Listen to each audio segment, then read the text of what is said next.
శ్రీ సత్యసాయి దివ్య చరిత్ర నిత్యపారాయణ గ్రంథము 167వ పేజీ 24వ అధ్యాయము సాయి సుక్తి. రత్నాకర వంశజుని ఆజ్ఞ పాటించిన రత్నాకరుడు. సాయి సుక్తి. కర్మ మార్గంబు విడరాని కాలి నడక, భక్తి మార్గంబు సులువైన బండి త్రోవ, జ్ఞానమున విమానంబుపై యాన మరియు యోగము వార్ధిచను ఓడకాదే అంటారు బాబా. భగవంతుని చేరుటకు కర్మ, భక్తి, జ్ఞాన, యోగములు మార్గములు. కర్మ మార్గము అంటే భగవంతుని అత్యాది విధి విధానంగా సేవించుట, పూజించుట. దీని వలన గమ్యం చేరవచ్చు. కానీ ఇది కాలినడకను బోలిన ప్రయాణం. తరువాతిది భక్తి మార్గం. ఇది కర్మ మార్గం కంటే కాస్త సులువు. బండి మీద కూర్చొని చేసే ప్రయాణం వంటిది. గమ్యం చేర్చటానికి ఇది కూడా సమయం తీసుకుంటుంది. యోగ మార్గం, అష్టాంగ యోగ మార్గం కొంచెం కష్టమైన ప్రక్రియ. కానీ ఇది పైవాటి వలె జనసందోహంతో కాక వ్యక్తిగత సాధనా ప్రధానం అయ్యింది. దీనిని తక్కువ అడ్డంకులు గల నీటిపైన ప్రయాణంతో పోల్చారు. చిట్ట చివరిది జ్ఞాన మార్గం.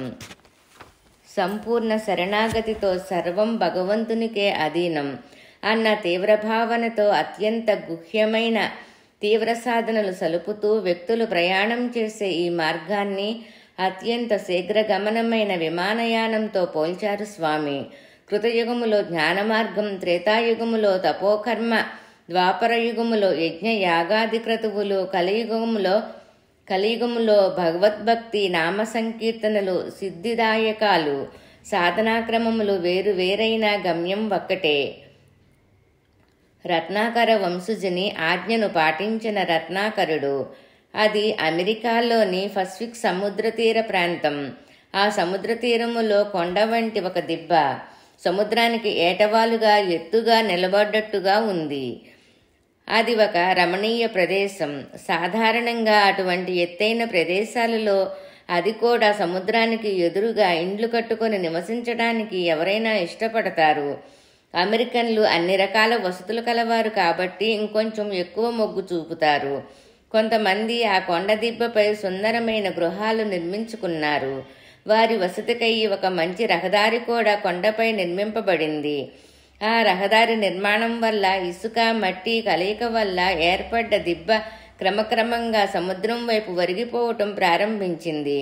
భూగర్భ శాస్త్రజ్ఞులు ఆ ప్రదేశం మొత్తం పరిశీలించి పరీక్షలు జరిపి ఆ ఇళ్ళు అక్కడ ఉండటంలో వాటికి రక్షణ తక్కువని, ఎప్పటికైనా ఆ దిబ్బ కరిగిపోయి సముద్రములో కలిసిపోతుందని చెప్పారు. వారు చెప్పినట్లుగానే అక్కడ గల 12 భవంతులలో 2 కూలిపోయాయి.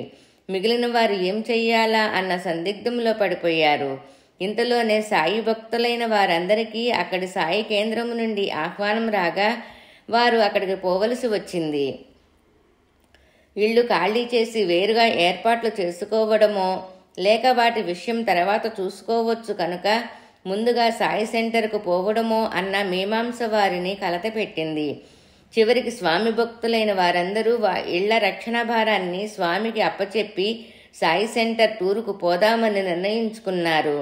తదనుగుణంగా సముద్రానికి ఎదురుగా ఉండేలా స్వామివారి అభయ హస్త ముద్ర ఉన్న ఫోటోని ఇంటి గోడకు అమర్చి ఆ ఫోటోలోని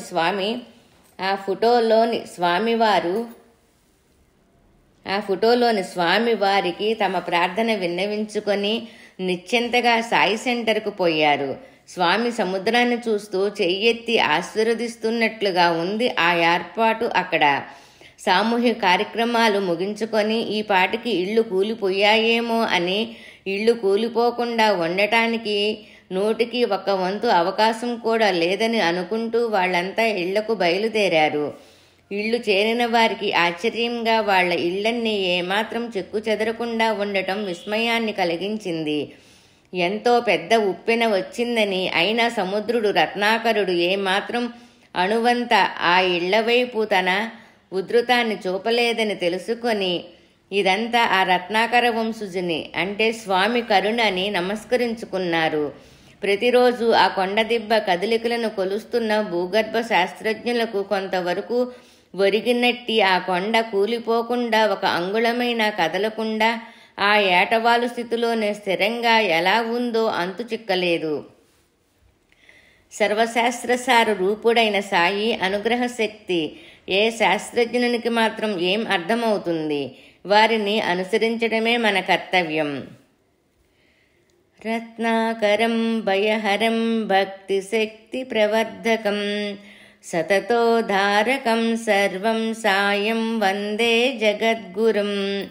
ఓం శాంతి శాంతి శాంతి. శనివారం పారాయణ సంపూర్ణం.